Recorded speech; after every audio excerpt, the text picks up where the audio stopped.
Vou falar sobre o efeito do pecado. Porque hoje, com a igreja moderna, o nosso padrão e conceito a respeito do pecado caiu. Por que que o crente, o homem que está na igreja, até fora da igreja, não tem visto o pecado da maneira que devia? O que que o homem faz? Ele cria uma lei própria para absolver os seus pecados.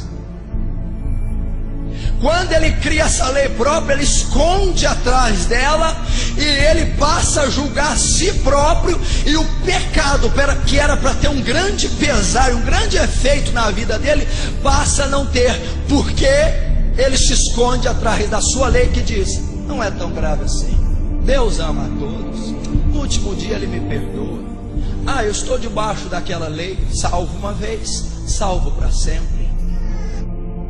Ezequiel 18:4 diz: eis que todas as almas são minhas, como a do pai, assim também a alma do filho é minha, e toda alma que pecar, essa morrerá. Isaías 59 também ilustra: eis que a mão do Senhor não está encolhida para que não possa salvar, nem os seus ouvidos tapados para que não possa ouvir, mas as vossas iniquidades fazem separação entre vós e o vosso Deus, e os vossos pecados encobrem o seu rosto de vós, para que não vos ouça. Não está encolhido. Ele quer abençoar, ele quer salvar, ele quer ouvir oração, mas o pecado é uma barreira direta e instantânea contra Deus. Não adianta. A Bíblia diz que Deus é santo, é perfeito e é imaculado. Deus não compactua com o pecado jamais. Não há uma exceção para o pecado na Bíblia. Ele diz: os seus pecados fazem separação entre mim e vós, e ponto final. Você sabe qual que é o alimento do diabo? Você sabe quais são as colunas do inferno? O que sustenta o inferno? O que acende as labaredas do inferno? A gasolina do fogo do inferno? Os pilares e colunas que deixam o inferno de pé são o nosso pecado. É o pecado que dá legalidade para Satanás agir. Estão banalizando a palavra pecado, estão banalizando o sentido do poder do pecado. Sabe o que está acontecendo na igreja moderna? Sabe o que está acontecendo nesses templos recheados de gente? Não está havendo mais pesar pelo pecado. Não está havendo mais um sentimento correto de arrependimento, de remido, de pesar.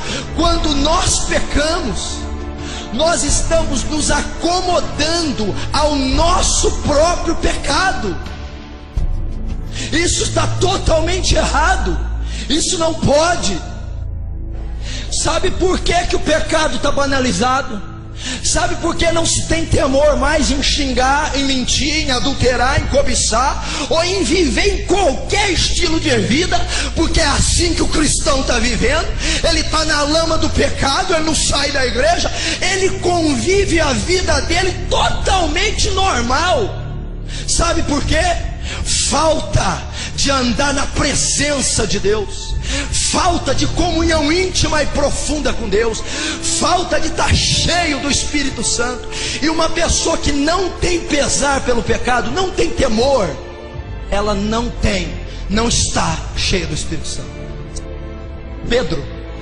Quando Pedro se depara com a presença de Jesus, quando Jesus vem até Pedro, e a presença de Deus, que é santa, imaculada, que é poderosa, Pedro instantaneamente tem a consciência do seu próprio pecado, e Pedro diz: afasta de mim, Senhor, porque eu sou um pecador. A presença de Deus traz pesar pelo nosso pecado. A presença de Deus nos reflete quem nós somos. A presença de Deus traz temor, arrependimento. Então essa geração não tem andado com Deus, não tem estado cheia do Espírito Santo. O pecado é muito sério, igreja. O pecado é sério demais. O escritor de Hebreus, no capítulo 12, no versículo 4, ele ilustra muito bem qual é a nossa atitude para com o pecado.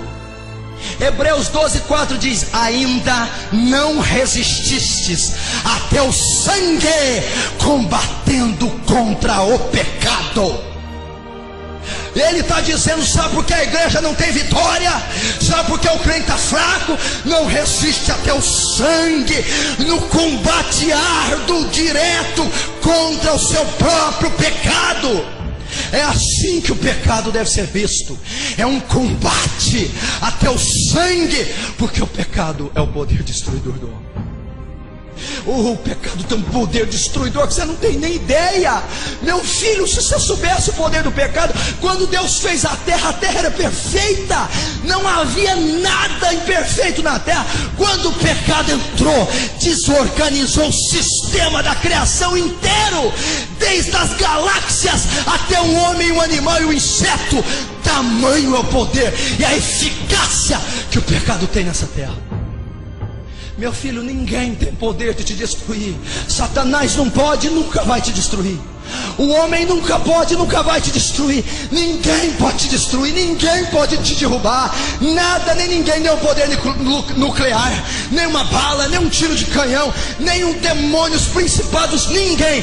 A única coisa que tem poder de destruir o crente é o pecado.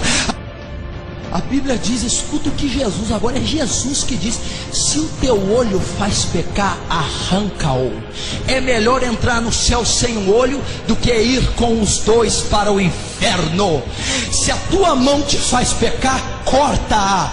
É melhor subir no céu maneta do que com as duas mãos descer ao inferno. Deus manda cortar, decepar, extirpar, eliminar, consumir da sua vida aquilo que gera pecado, porque o salário do pecado é a morte.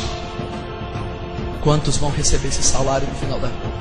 É o salário, é o prêmio, é a contribuição que receberá quem vive no pecado. Olha o pequeno, todos que vêm a Jesus passam a ser santuário. Você é um templo. O Espírito de Deus habita em você.